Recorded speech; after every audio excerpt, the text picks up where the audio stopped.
Assalamualaikum warahmatullahi wabarakatuh. Innal hamdalillah nahmaduhu wa nasta'inuhu wa nastaghfiruh wa nu'minu bihi wa natawakkalu alayh. Ashhadu an la ilaha illallah wa ashhadu anna sayyidina Muhammadan abduhu wa rasuluh. Allahumma salli wa sallim ala sayyidina Muhammadin al-Fatihi lima ughliq wal khatimi lima sabaq nasiril haqqi bil haqq al-hadi ila siratikal mustaqim wa ala alihi wa sahbihi haqqa qadrihi wa miqdarihi al-azim, amma ba'd. Tema kita dalam malam Jumat Ukhuwah ini apa namanya? Sejarah atau mengambil hikmah tentang sejarah kelahiran Rasulullah sallallahu alaihi wasallam. Kehancuran sebuah bangsa atau malapetaka yang terjadi pada diri umat ini bila melupakan pimpinannya. Bila sebuah pertempuran satu pasukan sudah lupa siapa komandannya, maka siap-siaplah pasukan ini akan hancur dan kalah. Ibarat hidup kita ini adalah sebuah pertempuran melawan hak dan batil. Hidup ini hakikatnya adalah pertempuran. Pertempuran seseorang melawan hawa nafsunya. Pertempuran seseorang untuk menangkal bisikan-bisikan syaitan. Pertempuran untuk menghadapi tekanan atau serangan ahlul batil. Maka kita harus tahu, kita umatnya Rasulullah SAW, kita ini punya pemimpin. Yang mana kalau seseorang ini lupa dengan nabinya, maka dia dalam menjalani hidup pertempuran melawan hak dan batil ini pasti kalah. Dulu ada seseorang yang saya anggap luar biasa. Beliau ini tokoh dunia, namanya Sultan Salahuddin Al-Ayyubi. Sultan Salahuddin Al-Ayyubi ini, beliau ini jadi sultan. Beliau membangun dinasti Ayyubiyah di tengah reruntuhannya Bani Fatimiyah Syiah. Jadi Mesir itu dulu berdiri suatu dinasti Fatimiyah. Itu beratus-ratus tahun itu asas pemikirannya Syiah. Sultan Salahuddin Ayyubi diangkat jadi wazir, jadi menteri, menggantikan pamannya Asaduddin Sirkuh namanya, di dinasti Bani Fatimiyah Syiah itu. Tapi karena tekad dan yang kuat, semangat jihadnya yang luar biasa, beliau melihat istikharah. Mengapa umat Islam ini menghadapi ujian begitu banyak dan datangnya itu bertubi-tubi? Belum selesai terjadinya perang salib, umat Islam sudah diuji oleh Allah Subhanahu wa taala dengan datangnya Mongol menghancurkan Baghdad. 2 juta umat Islam disembelih di Baghdad. Belum lagi Masjidil Aqsa direbut oleh orang-orang Inggris. Maka akhirnya Sultan Salahuddin Al-Ayyubi istikharah. Sebenarnya apa penyakit yang menjadikan bencana ini datang sedemikian rupa dan datang bertubi-tubi? Ini umat sakit apa ini? Maka akhirnya beliau istikharah, beliau temukan jawaban. Jawabannya apa? Ternyata yang membuat malapetaka yang datang pada diri umat ini silih berganti karena umat ini lupa kepada nabinya. Mengapa umat ini begitu banyak ujiannya datang silih berganti? Jawabannya karena umat ini lupa dengan Rasulullah SAW. Maka pada bulan haji, Sultan Salahuddin Al-Ayyubi mengumumkan di musim haji di Arafah, buat pengumuman barang siapa yang bisa membuat sejarah kelahiran Nabi, sejarah biografi perjalanan hidup beliau dengan bahasa yang indah, maka akan dapat hadiah langsung dari Sultan. Maka para ulama-ulama, para ahli sastra, para cendekiawan muslim berlomba menulis sejarah kelahiran Nabi, sirah Nabi, sejarah perjuangannya, magazinya, pertempurannya, ditulis semua. Kemudian disebar ke seluruh negeri-negeri Islam. Belum sampai 2 tahun, ketika umat Islam sudah kembali mengingat Rasulullah SAW, mereka tahu bahwasanya diri mereka ini punya pemimpin yang hakiki, yaitu Rasulullah. Belum 2 tahun, nggak sampai 2 tahun, Masjidil Aqsa berhasil direbut kembali oleh Sultan Salahuddin Al-Ayyubi. Banyak musibah yang menimpa umat ini, baik dari segi mentalnya, baik dari segi pemikiran, akhlak, ekonomi, militernya, dan skalanya itu skala negara. Semua pemikiran dicurahkan, orang-orang pintar turun untuk merembuk. Mengapa umat ini seperti ini keadaannya? Maka kalau kita memerhatikan penyakit umat zaman sekarang ini, lupa dengan Rasulullah SAW. Bila di sebuah kampung terjadi perselisihan, orang kampung di sini ini berselisih terus, bertengkar. Ini kira-kira sebabnya apa ya? Maka sejuta analisa dikerahkan. Oh, ini mungkin karena karakter orang kampung di sini. Namanya juga kampungnya Sukomoro, suka marah orang-orang di sini, nggak bagaimana? Atau mungkin di sini begini. Bagaimanapun analisa, mungkin benar, mungkin tidak. Tapi yang pasti benar, Rasulullah SAW bersabda, "Sawu sufufakum, la takhtalifu fatakhtalifat qulubukum, la takhtalifu fatakhtalifat qulubukum." Jangan renggang sob kalian, nanti kalian berselisih. Kalau Nabi sudah mendiagnosa, pasti pas. Ibarat kalau ada orang itu kulitnya kuning langsat. Kalau saya yang lihat dengan mata zohir saya, wih, kuning sekali kulit kamu. Bodinya apa itu? Nah, kamu ngoles pakai bedak apa? Tapi kalau dokter yang lihat, oh ini penyakit kuning ini penyakit kuning ini hepatitis stadium 3, sebentar lagi ini pankreasnya pecah, mati orang. Jadi menurut saya baik, kalau dokter bahaya, karena apa? Dia melihat dengan ilmunya.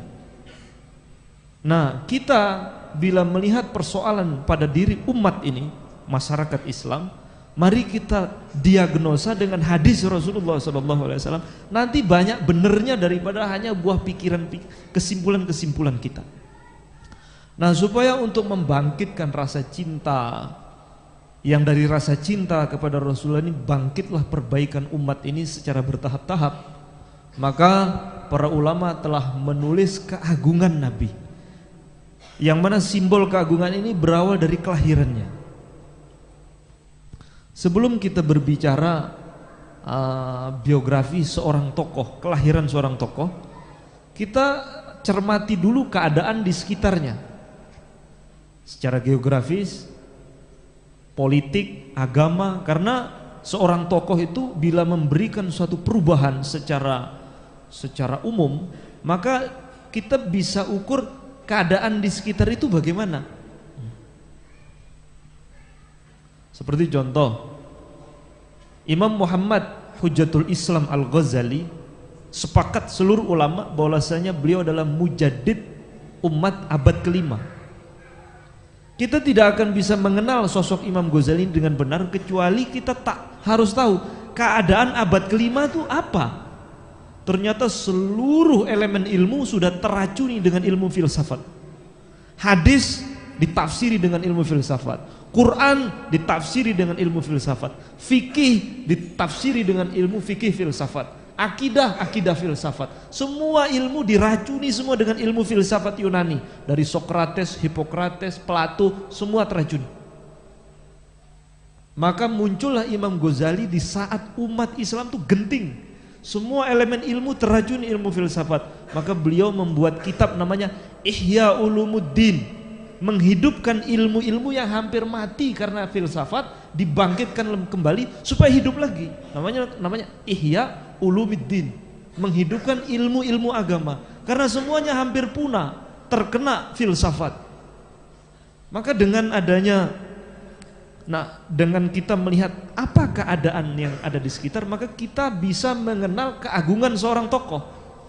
Kalau kita nggak tahu apa yang terjadi di sekitarnya, kita tidak akan bisa mengenal jasa tokoh ini apa. Apalagi sekelas Rasulullah Sallallahu Alaihi Wasallam. Rasulullah Sallallahu Alaihi Wasallam, abad beliau lahir pada ujung abad ke-7. Beliau lahir pada tahun 671 Masehi. Tepatnya tanggal 20 April. Kalau Hijriahnya beliau lahir 12 Rabiul Awal tahun Gajah. Kalau Masehinya menurut seorang ahli falak dari Mesir namanya Syekh Mahmud Bassa, beliau menentukan menurut ilmu falak Rasulullah lahir pada tanggal 20 April tahun 671 Masehi. Sekarang kita tarik mundur. Sebelum kedatangan kelahiran Nabi hingga 40 tahun kemudian mulai terbit fajar Islam, apa yang terjadi di seluruh dunia pada abad ke-6? Sepakat seluruh ahli sejarah, baik orientalis barat ataupun peneliti sejarah muslim, sepakat pertengahan abad ke-6 itu adalah masa terburuk dalam sejarah manusia. Karena apa? Tugas Nabi ini besar, memperbaiki seluruh alam, karena beliau diutus rahmatan lil alamin, kebaikan seluruh alam. Berarti keadaan alam semesta ketika itu dalam keadaan titik terburuk. Disinilah kita akan mengetahui apa peran Nabi dalam memberikan perubahan dalam dakwah beliau. Sekarang kita lihat, dikala munculnya Rasulullah ada dua imperium besar, namanya Persia, Romawi. Kemudian ada kerajaan yang cukup berpengaruh, yaitu India, Mesir, dan Jazirah Arab sekitarnya. Kita sekarang lihat Persia. Bagaimana kondisi Persia? Kita ambil satu aspek, yaitu dari segi agamanya. Orang Persia itu punya keyakinan namanya Zoroaster. Jadi aliran namanya Zarathustra. Zarathustra nama orang yang dia pencetus pemikiran Zoroaster. Itu wilayah seluruh Persia, mereka itu punya paham Zoroaster. Zoroaster itu punya paham, di antara ajarannya Zoroaster ini, bahwasanya kekuatan itu ada Tuhan baik, ada Tuhan buruk, ada Tuhan cahaya, ada Tuhan kegelapan, ada Tuhan malam, ada Tuhan siang, dan dia sangat mengagungkan sesuatu yang sifatnya berpasang-pasangan. Dan dalam aturan, dalam ajaran Zarathustra itu orang boleh nikah sedara, nikah sama ibunya sendiri, nikah sama saudara perempuannya sendiri, itu biasa, karena ajarannya seperti itu. Itu di Persia. Dari satu segi saja, agama. Dari segi pemikiran, di Persia waktu itu menjelang Nabi lahir, itu hidup pemikiran namanya pemikiran Mazdak. Ini betul-betul merusak betul. Namanya pemikiran, pola pikir, namanya pola pikir Mazdak. Pola pikir Mazdak ini semua harta halal, semua wanita halal. Semua wanita dan harta milik bersama. Jadi kalau ada orang lihat rumah kebuka, itu langsung aja digondol hartanya begitu. Berarti kalau kamu nggak mampu melawan, berarti itu milik saya. Kalau kamu memang ini milik kamu, kamu harus bisa melawan. Kalau nggak mampu melawan, milik saya. Bayangkan suatu imperium, negara besar, punya pemikiran rakyatnya seperti itu, kayak apa kacau balaunya.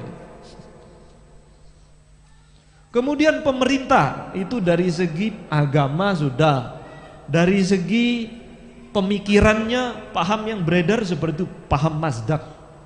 Dari segi politik, kekuasaan, wah nggak kalah timpangnya Persia menjelang Rasulullah SAW lahir. Di Persia itu rajanya tuh kalau duduk, itu di dalam kitab Bidayah wa Nihayah Ibnu Katsir,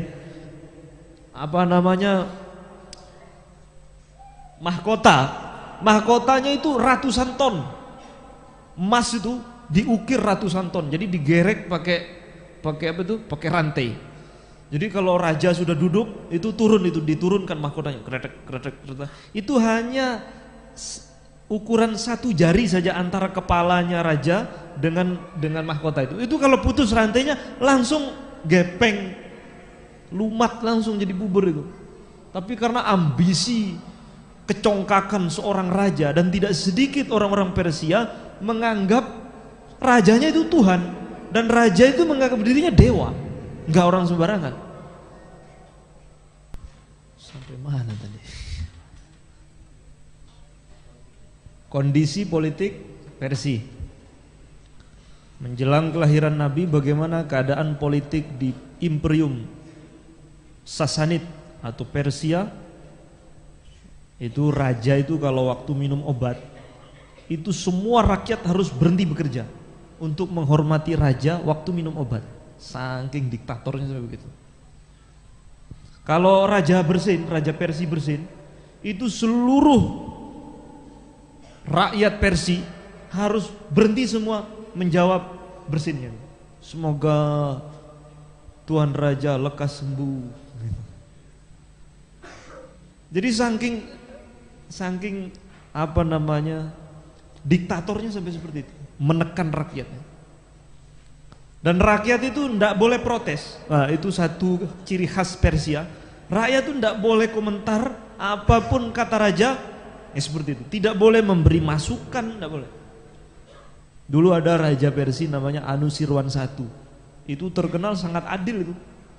Tapi itu di antara kebijakan bangsa Persia, kerajaan Persia, setiap orang punya pohon apa saja, pohon kurma, pohon anggur, pohon zaitun, itu ada pajaknya. Di pohon tuh dihitung itu. Kamu punya pohon berapa? Dihitung pohonnya. Nanti pajak per pohon. Belum pajak tanah. Jadi benar-benar masyarakat dicekik dengan kebijakan pemerintah pembebanan pajak itu.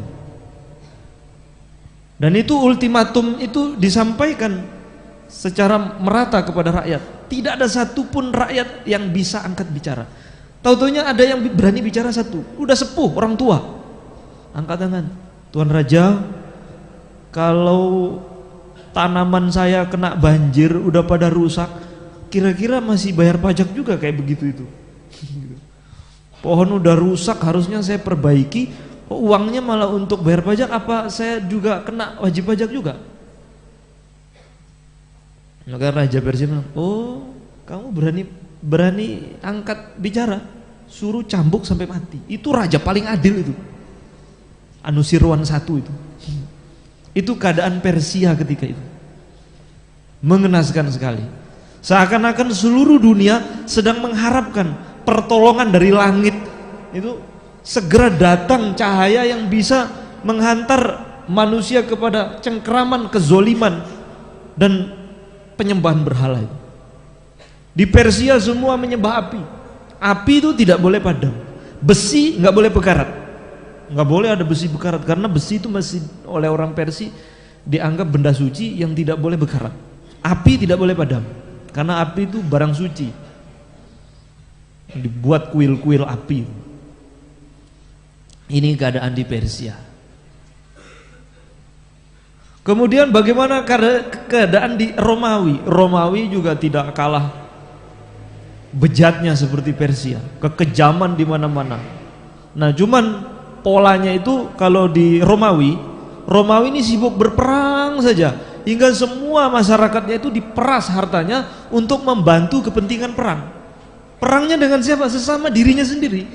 Jadi waktu itu Romawi itu perang antara Kristen Syria dan Irak melawan Kristen Mesir, karena masalah hakikat ketuhanan Yesus. Jadi Yesus itu ikhtilaf ketuhanannya, hingga itu terjadi perang bertahun-tahun, gak ada habis-habisnya antara Kristen yang ada di Irak dan Syria melawan Kristen Koptik yang ada di Mesir. Karena beda pemahaman mengenai hakikat Yesus, akhirnya perang, dan rakyat diperas untuk kepentingan perang itu di Persia, di Romawi. Keadaan di Romawi seperti itu. Semua sedang membutuhkan penerang, hingga kita tahu di saat itulah Rasulullah datang membawa risalahnya. Jadi tugas Rasulullah membawa risalah itu betul-betul berat, Karena dunia ketika itu berada di titik sekarat. Titik sekarat. Yang hampir saja manusia itu putus asa mengharap kebaikan. Semua orang yang ada di Romawi acuh. Semua punya sifat itu individualisme. Hanya memikirkan dirinya sendiri. Hanya memikir dirinya sendiri. Persia juga begitu. Jadi orang-orang orang-orang atas itu hanya mengumpulkan harta untuk kepentingannya sendiri. Raja Yazdajir, raja terakhir, itu istrinya 4.000. Juru masaknya 1.000. Yang nyanyi di samping dia biduan 1.000. Itu baru bisa tidur. Sampai seperti itu. Jadi keadaan dunia, dua imperium tuh, dan itu antara Persia dan Romawi perang terus, itu nggak ada habis-habisnya untuk memperluas wilayah kekuasaan. Jadi keadaan dunia seperti itu. Dan mereka ini sangat, di mana-mana terjadi perbudakan. Di Persia itu jual beli budak. Di Romawi juga jual beli budak. Bahkan di Romawi itu diragukan status perempuan itu manusia atau binatang. Itu pernah terjadi di Romawi, namanya konsili kesekian, begitu abad kesekian, itu para pemikir itu membahas perempuan itu binatang atau manusia. Kalau memang manusia kok nggak bisa diajak mikir, katanya. Jadi pernah diragukan kemanusiaannya wanita. Itu skalanya itu imperium, bayangkan. Skalanya itu imperium besar Romawi. Jadi benar-benar dalam keadaan moral mental bobrok betul-betul. Itu keadaan Persia dan Romawi ketika itu. Di sela antara dua kekuatan besar ini, ada Persia, ada Romawi. Nah, di seberang sana ada India yang maju sekali kerajaannya. Di India berdiri kerajaan Hindu. Kerajaan Hindu ini manusia dibagi jadi kasta-kasta. Ada namanya kasta Brahma. Kasta Brahma ini ya orang-orang suci. Ya intinya para agamawan, pendeta itu namanya kelasnya itu kelas Brahma. Nanti ada namanya kelas kesatria. Kelas kesatria ini para prajurit, para panglima perang, itu namanya kasta kesatria. Nah, yang ketiga ada namanya kasta Waisa. Kasta Waisa itu terdiri dari golongan para pedagang, petani, itu kasta Waisa. Ada kasta yang keempat namanya kasta Sudra. Sudra itu yo wong abangan, orang yang nggak punya pekerjaan lah begitu, atau budak-budak belian, itu Sudra. Dan gara-gara membuat klasifikasi sosial secara feodal seperti ini, itu rusak tatanan India. Rusak. Itu orang Brahma, itu kalau tongkatnya itu tersentuh tangannya orang Sudra, itu harus dipotong tangannya orang Sudra itu. Karena nyentuh, nggak boleh disentuh. Karena ini orang suci, orang Brahma itu orang suci. Pokoknya kok dia nyentuh ada orang Sudra, orang rakyat biasa, itu nyentuh, potong tangannya. Kalau ada orang Sudra itu duduk oleh orang Brahma itu ditendang. Karena pakai kaki nendangnya, berarti orang Sudranya harus dipotong kakinya, bukan yang Brahma. Jadi ada kelas-kelas begitu. Dan orang Brahma punya otoritas untuk menekan atau memusnahkan kasta di bawahnya. Nggak apa-apa. Ya seperti itu. Dan itu dulu di Indonesia ada kasta begitu itu. Dulu pada zaman Majapahit ada kasta itu. Dihapus oleh Wali Songo. Hingga tidak ada kelas-kelas sosial. Semuanya sederajat. Kalau beriman takwa kepada Allah, dialah yang derajat yang lebih tinggi. Oleh Wali Songo dihapus. Belanda jajah, dibuat lagi Belanda. Belanda buat kasta.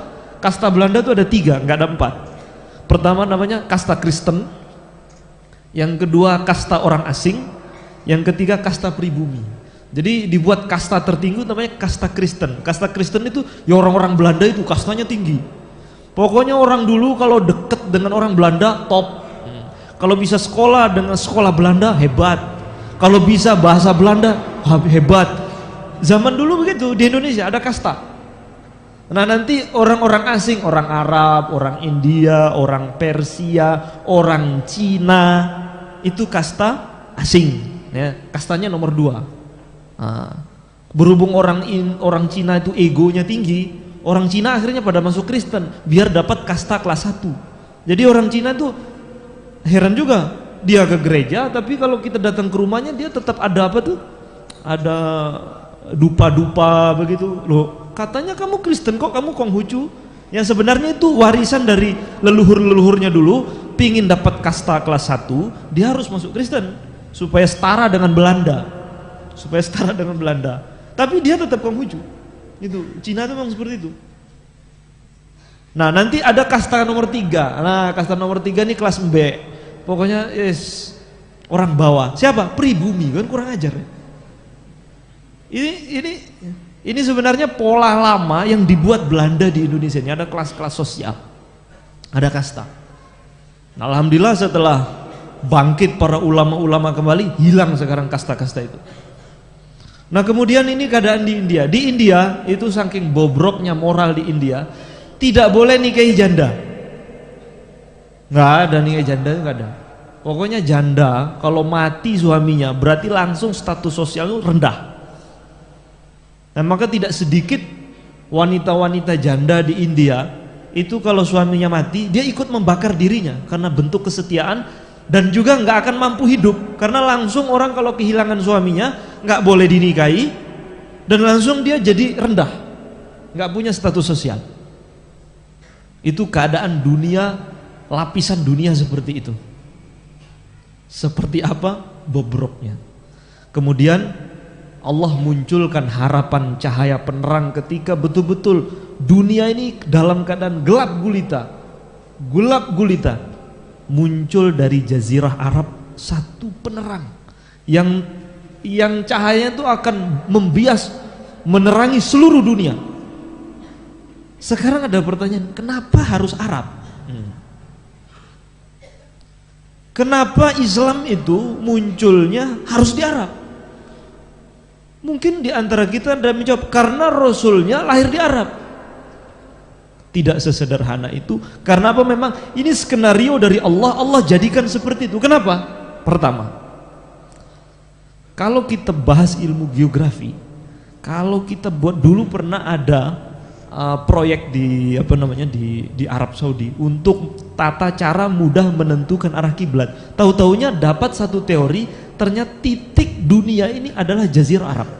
Jadi kalau kita bentangkan peta, maka posisi Mekah itu adalah titik alam dunia kita ini. Jadi kalau kita ukur, jadi kalau peta itu dibuat seperti kertas, kemudian kita letakkan di sebuah paku, maka itu baru bisa seimbang kalau diletakkan di Ka'bah. Di tengah Ka'bah itu. Karena memang Ka'bah itu adalah titik porosnya dunia. Dan Al-Quran sudah menetapkan bahwasanya Ka'bah itu, Mekah itu dinamakan Ummul Qura, induk semua kampung itu. Maka sewajarnya dakwah Islam yang pesat itu muncul dari ibu kota dunia itu adalah Mekah. Ibu kota dunia itu adalah Mekah. Intinya dunia ini, intinya bumi ini adalah Mekah. Muncul dari sana. Yang kedua itu secara geografis. Yang kedua, dari segi moral yang orang-orang yang dididik oleh Nabi ketika itu, memang mentalnya itu tidak seperti mental imperium. Jadi bangsa Arab itu adalah bangsa nggak pernah dijajah. Orang Arab itu nggak pernah dijajah. Kenapa nggak bisa dijajah? Pertama, nggak tertarik untuk dijajah karena dia nggak punya kerajaan. Adanya suku-suku, kabilah-kabilah. Lah kalau dicaplok 99 turun semua. Nggak enak menaklukkan yang begini nih. Jadi nggak begitu berhasrat Persia dan Romawi untuk menaklukkan Jazirah Arab. Karena ya orangnya juga temperamen, tidak begitu terkenal, sangat maju pendidikannya, dan pada umumnya ummi, nggak bisa baca tulis. Jadi tidak begitu berhasrat untuk ditaklukkan. Yang kedua, Jazirah Arab ini punya benteng alami yang namanya padang pasir. Itu kalau mau menyerang itu udah mati di tengah semua itu. Udah mati di tengah jalan karena di negeri Arab itu matahari itu seperti 4. Kalau dibandingkan kita di Indonesia ini panas betul. Dan itu bentangan padang pasir itu seperti nggak ada ujungnya. Dan itu benteng alami untuk mempertahankan Jazirah Arab tidak pernah disentuh oleh imperium mana saja. tidak pernah disentuh Persia, tidak pernah disentuh oleh Romawi. Jadi ini benar-benar satu bangsa yang orisinil. Dan mereka itu kalaupun jahat, ada penyimpangan-penyimpangan, mereka itu bukan karena itu jahat.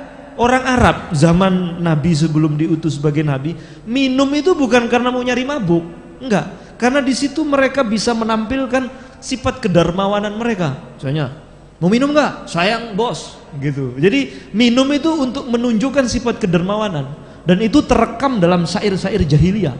Jadi mereka itu minum hanya untuk menunjukkan sifat kedermawanan, jud, al-jud wal karom istilahnya. Makanya kenapa anggur itu dalam bahasa Arabnya karom. Karom itu dalam bahasa Arab namanya dermawan, karena bisa dermawan hanya dengan beli anggur. Gitu, minum gitu. Nanti mereka kalau judi di Arab Saudi kalau ada judi nanti kalau yang menang nggak ada yang dimakan. Semua dibagi kepada fakir miskin. Ketika dia bagi kepada fakir miskin, maka orang-orang Arab tuh menggubah syair untuk dia. Dan dia merasa terhormat kalau ada yang menggubah syair. Syair-syair bangsa Arab terdahulu itu tidak diriwayatkan dengan tulisan, semuanya hafalan. Artinya sudah disiapkan oleh Allah orang-orang yang cerdas. Memang dia nggak nggak bisa baca tulis. Dan syairnya orang Arab itu, masya Allah, untanya Sayyidina Hasan bin Sabit itu kalau naik untanya kok capek, dibacakan syair. Nanti semangat untanya. Saking kuatnya susunan syairnya bangsa Arab. Kalau kok boten dong nek dibaca, ya berarti saya lebih baik unta Arab. Unta Arab tuh dibacain syair Arab tuh ya kroso. Kita kok dibacakan Quran kok nggak kerasa, lebih baik unta. Itu syair-syair Arab sangat kuat sekali. Dan uniknya di Arab tuh ada dua pasar, namanya pasar Ukaz dengan pasar Zulmajinnah namanya. Pasar Ukaz dengan pasar Zulmajinnah ini digelar bukan pasar, apa ya? Kalau di bahasa sih suk, pasar. Tapi menurut saya kalau antum saya sebut pasar langsung pasar seperti pasar Karanganyar, nggak begitu, karena pasar Zulmajinnah itu seluruh suku atau kabilah di Arab itu datang. Nanti mereka berlomba sastra, kemudian di situ juga tempat menukar informasi. Suku saya perang dengan suku sana dan menang. Nah, di situ di pasar itu nanti tempat mereka menyampaikan informasi, seni, kebudayaan, sastra. Mereka saling tukar menukar di pasar tahunan itu, setiap setahun 2 kali. Pasar Ukaz sama pasar Zulmajinnah namanya. Apa itu namanya? Nggak ada sekarang. Hah? Pameran. Ini bukan pameran, ini budaya ya, sejarah ya, sastra. Mana ada pameran sastra? Nggak ada apa ya? Ya pokoknya begitulah ya. Pokoknya begitu. Nanti yang sastranya, yang syairnya menang, yang syairnya bagus ditempel di Ka'bah. Hingga setiap orang tawaf bisa baca, oh ini syair yang menang di pasar Ukaz. Jadi bangsa Arab ketika itu bahasanya betul-betul orisinil. Mereka itu lugu-lugu, nggak pernah dijajah, belum teracuni ilmu filsafat. Coba seandainya Nabi itu diutus lahir di Eropa, itu sulit sekali. Karena apa? Otak mereka itu sudah teracuni dengan segala macam pemikiran dan ilmu. Dan untuk memberikan ilmu dari Tuhan, ini gelasnya harus kosong dulu. Harus kosong. Jadi kalau ingin mengisi sesuatu harus kosong dulu. Nah, sesuatu yang kosong kalau diisi langsung kuat dan siap mati. Berbeda kalau Persia dan Romawi sudah banyak pemikiran-pemikiran dan dia sudah menghabiskan energinya, otaknya itu untuk hal-hal yang serba rumit begitu, matematika, geografi. Nah, bangsa Arab tuh nggak kenal geografi itu. Tanam kurma jadi jual sana, rihlat syita'i was shaif, dah gitu aja.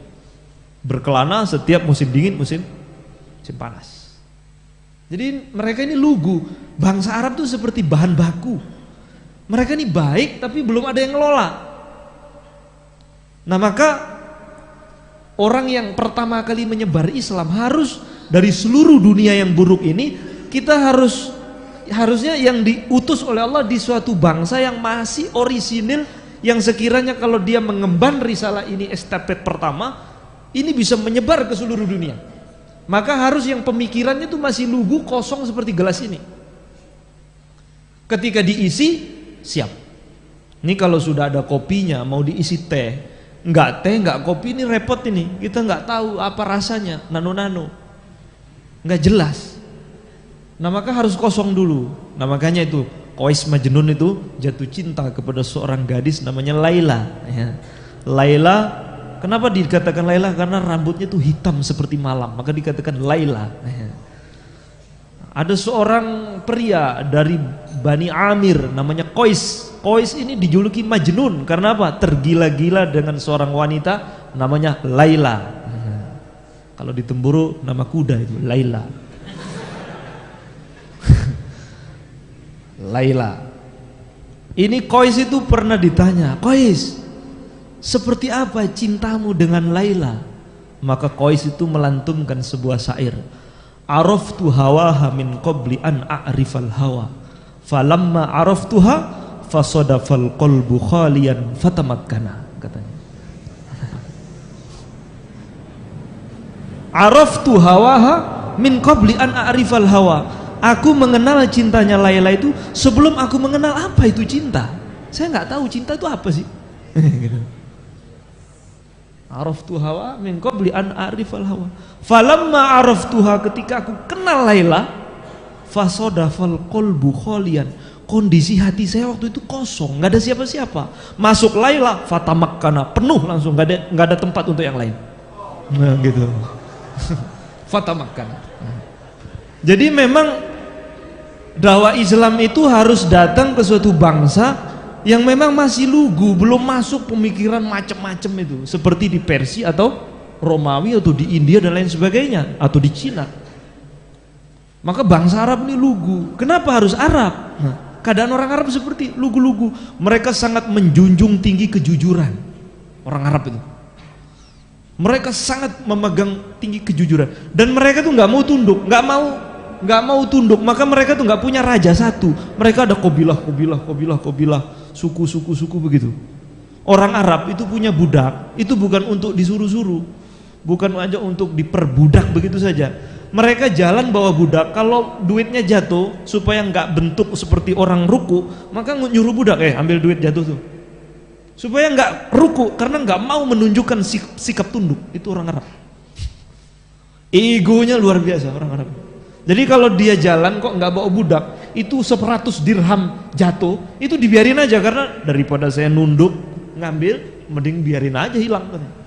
Orang Arab itu sampai kayak gitu, mempertahankan harga dirinya tuh tinggi, harga dirinya tinggi. Orang Arab tuh nggak mau dihina, orang Arab tuh tidak mau dihina. Pernah dulu itu Mughirah bin Syu'bah, Sayyidina Mughirah bin Syu'bah itu diundang oleh Rustum di Persia. Biasanya orang tuh kalau ada raja begitu kan, terus duduk kayak di film-film Cina kan begitu tuh, kolosal itu. Duduk raja di atas. Itu seorang sahabat namanya Mughirah bin Syu'bah diundang di Persia, diundang oleh Rustum, pembesar Persia. Masuk dia, langsung jalan. Waktu itu Rustum duduk di singgasana, nyandar di bantal emas. Dia langsung naik ke singgasana, duduk di sampingnya Rustum. Duduk. Karena bangsa Arab tuh nggak biasa dengan pola kamu di atas di bawah, tuh nggak ada itu. Dia jiwanya tuh merdeka, bebas. Langsung duduk di samping Rustum, Mughirah bin Syu'bah. Maka itu pembesar Persia itu marah, kurang ajar. Duduk langsung sampai digeret. Maka Mughirah bin Syu'bah tuh teriak, kalian nih katanya bangsa yang maju, ternyata goblok semua. Langsung dilepas. Kok bilang begitu? Iya, kami bangsa Arab nggak menuhankan manusia, kami itu hanya memperbudak musuh kami. Saya kan bukan musuh kamu, kok disuruh turun di bawah? Duduk di bawah itu budak, katanya. Kamu kan yang ngundang saya ke sini, ya duduk di atas lah, katanya. Oh iya gitu. Langsung ya sudah duduk. Jadi orang Arab tuh nggak bisa diperlakukan begitu, tuh nggak bisa. Nah, sikap bangsa seperti ini, lugu, memahami kesetaraan. Nah ini cocok nih, cikal bakal menjadi estafet pertama generasi untuk menyebarkan luas risalah Islam. Jadi orang Arab, kenapa orang Arab itu, kenapa Islam tidak muncul di Indonesia? Oh, kalau seandainya Islam itu munculnya di Karanganyar, maka penyebaran Islam tuh hanya sampai Solo, nggak sampai Brebes tuh nggak akan lewat itu. Karena apa? Orang Arab itu sudah biasa, orang Quraisy itu rehlah, suka bepergian jauh, dan bepergiannya itu bagi dua, rihlatas syita iwas shaif, musim panas, musim dingin. Jadi suatu bangsa yang biasanya berkelana. Coba Indonesia, dan berkelananya orang Arab itu beda dengan berkelananya kita. Dia melewati padang pasir, rintangan-rintangan yang berat, terik matahari, musim dingin, musim panas, melewati bukit yang curam. Itu biasa. Lah kalau seandainya ya, Islam itu muncul di tanah Jawa, orangnya kan senang manggon, nggak suka keluyuran kemana-mana, ya. Dingin sedikit sudah nggak keluar, kabut sedikit sudah nggak mau turun. Kira-kira menyebar nggak suatu misi besar? Tidak bisa. Ini harus diberikan suatu bangsa yang ban mati, yang segala macam musim, segala macam rintangan dihadapi. Ini orang-orang Arab. Dan satu lagi, risalah yang akan turun berupa Quran. Al-Quran itu adalah tatanan bahasa. Sepakat seluruh sejarawan, seluruh jazirah Arab itu bahasanya sama, dialeknya saja yang berbeda. Kalau orang Mesir bilang kolbi, albi, kolkolah, al-alah. Kalau orang Yaman, kofnya jadi ganti go, ya, gal-galah. Ya. Kalau kita bilang kohwa, bilang gahwa, gitu orang Yaman. Hanya dialek-dialeknya saja yang berbeda, tapi satu jazirah Arab itu bahasanya sama. Di India itu beda kampung sudah beda bahasa. Dan di zaman Rasulullah SAW muncul itu, India itu betul-betul Tuhan orang Hindu. Ketika menjelang Rasulullah SAW lahir, Tuhannya orang Hindu itu 330 juta. Jumlah Tuhannya itu segitu. Wah, kenapa kok bisa? Karena menurut mereka semua sesuatu yang indah itu ada unsur ketuhanan. Dia punya Tuhan sendiri dan harus disembah. Jadi nek lihat coro ada HP zaman itu ya. Wah, ada Tuhan HP gitu. Pokok setiap sesuatu yang ada unsur indahnya itu dituhankan. Indonesia, seandainya kitab suci turun di Indonesia, Masya Allah sulit sekali tuh. Ini Jawa Tengah sama Jawa Timur saja udah beda itu. Ada bahasa-bahasa yang tertentu tuh beda. Nanti Sunda, sudah lain lagi Sunda lagi. Ayak naon, sudah beda. Sebelum Sunda, antara Sunda dengan Jawa itu ada satu bahasa baru, namanya bahasa ngapak. Itu sendiri, itu perpaduan. Belum lagi bahasa, Masya Allah banyak sekali bahasa.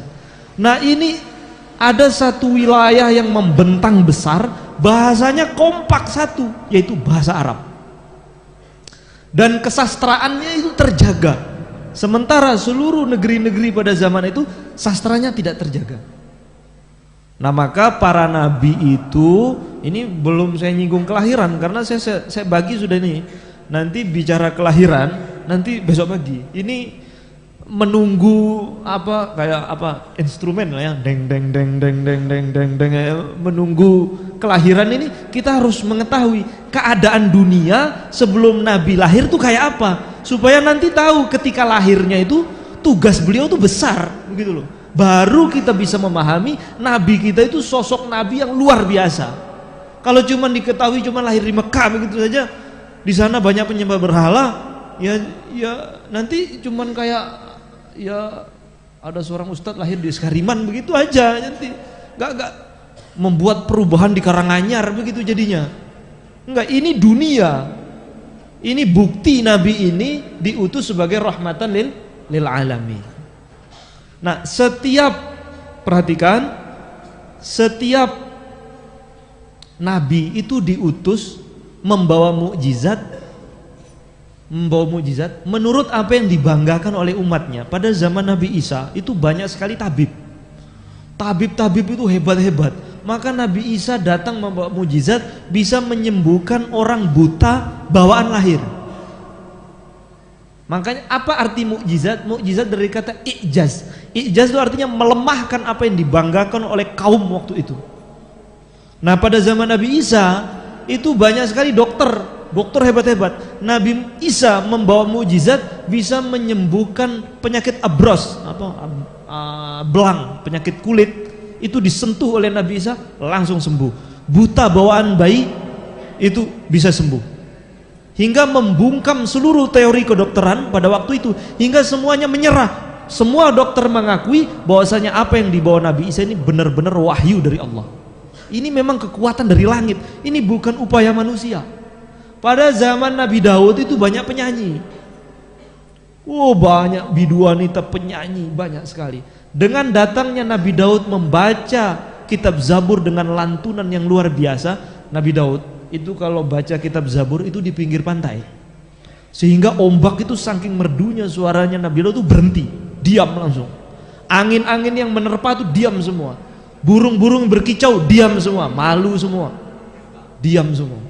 Semua umat itu duduk berbaris di belakang Nabi Daud ketika beliau melantunkan kitab Zabur. Maka dalam sebuah riwayat nanti ketika kita, amin ya rabbal alamin, masuk surga, maka Allah akan perintahkan Nabi Daud untuk membaca kitab Zaburnya.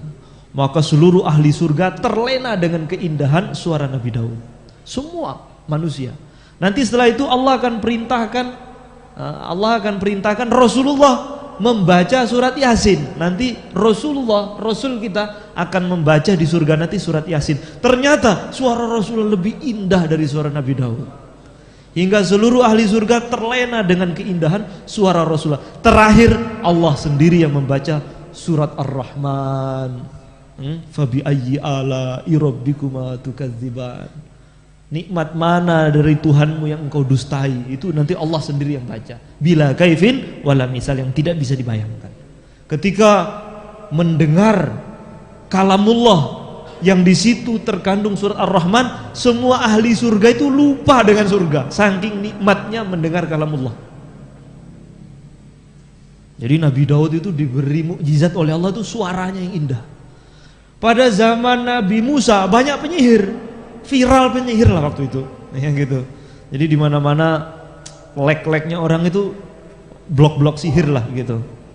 Itu sempat viral zaman sekarang, ya. Jadi zaman keemasan penyihir pada zaman Nabi Musa dibawa ke zaman sekarang, dibuat sebuah novel namanya Harry Potter. Nah, itu dunia sihir. Pada zaman Firaun Mesir itu di mana-mana maju ilmu sihir. Maka dengan datang Nabi Musa, tongkatnya itu berubah jadi ular. Kata penyihir, kami itu yang kami lempar itu tidak berubah. Yang kami sihir itu matanya orang biar salah melihat apa yang kami lempar. Tapi kok yang dilempar Musa ini kok jadi berubah beneran ini? Ini di luar konsep ilmu kami penyihir. Langsung sujud semua beriman kepada Nabi Musa. Itu namanya mukjizat. Itu namanya mukjizat.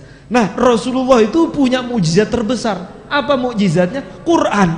Loh, kok bisa? Iya. Karena apa? Bangsa Arab ketika itu dalam keadaan maju sekali ilmu sastranya. Nanti mereka itu syair-syair itu ditempel di Ka'bah-Ka'bah itu. Maka suatu hari ketika Nabi SAW membacakan ayat-ayat Al-Quran kepada orang-orang Quraisy, di situ ada siapa itu tokoh-tokoh Quraisy seperti Abu Jahal, seperti Suhail ibnu Amr, kemudian Syaibah bin Rabi'ah, Walid ibnu Uqbah bin Rabi'ah, kumpul semua didatangi oleh Rasulullah SAW.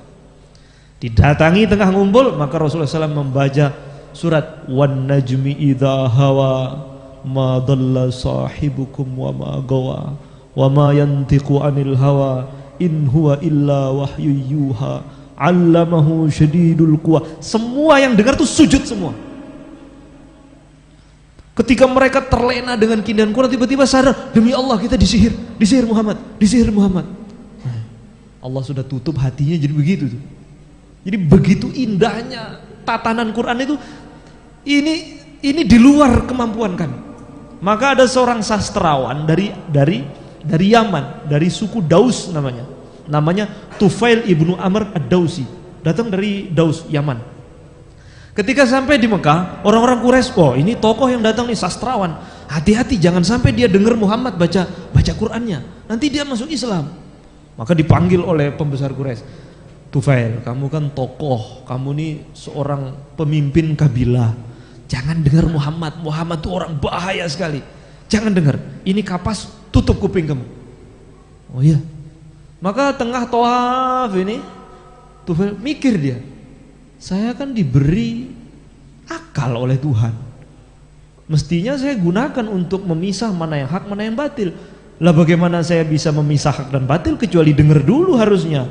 Dengar aja, dicopot itu kapasnya. Di situ ada Rasulullah baca Quran, dengerin demi Allah, tidak mungkin ini disusun oleh manusia. Saya ini pakar sastra, saya ini seorang ahli sastra, semua kamus pembenaran Arab sudah saya hafal. Tidak mungkin manusia menyusun seindah ini. Langsung maju di hadapan Rasulullah, asyhadu an la ilaha illallah wa asyhadu anna Muhammad Rasulullah, langsung masuk Islam. Karena apa? Susunan Quran itu mukjiz. Namanya susunan mukjiz. Tidak ada satu makhluk yang bisa menyusun seindah itu, menyerah makhluk itu. Ini diakui oleh seluruh sastrawan Arab, semua bangsa Arab. Jin-jin itu pada masuk Islam ketika Nabi membaca surat Jin. Semuanya pada terpengaruh. Karena apa?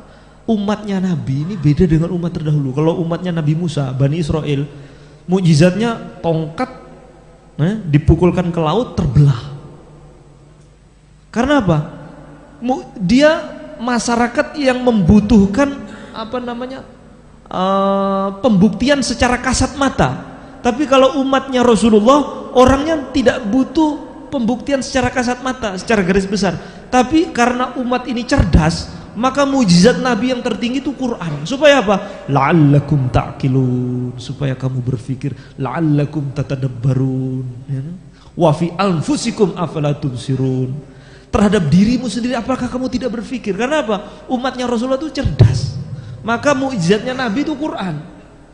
Hingga ketika digali terus saja mengeluarkan hikmah, pelajaran-pelajaran yang baru, yang tidak lekang dimakan zaman dan tidak habis dimakan waktu.